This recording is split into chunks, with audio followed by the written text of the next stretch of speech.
কলেজগুলোকে কি কাজে লাগানো হচ্ছে? হসপিটাল, কলেজ, ইউনিভার্সিটি যেখানে মানুষ সন্দেহ করবে না সেখানে সবচেয়ে বেশি অকাজ কুকাজ হয়েছে।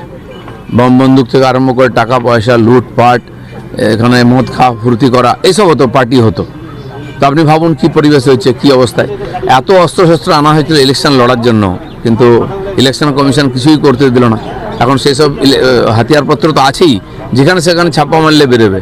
মানুষ যেগুলো জানতো, টিএমসির অফিস থেকে মজুত করা সরকারি মাল পাওয়া যাচ্ছে, লোকেরাই বার করছেন দরজা ভেঙে, আর ক্ষেতের মধ্যে টাকা পাওয়া যাচ্ছে।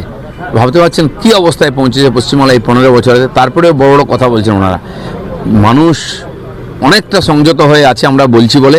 মানুষের আর ধৈর্যের বাঁধ ভাঙবেন না। এইসব ড্রামা বন্ধ, লোককে লুটপাট করে খেলেন, ফুর্তি করলেন ঠান্ডা করে।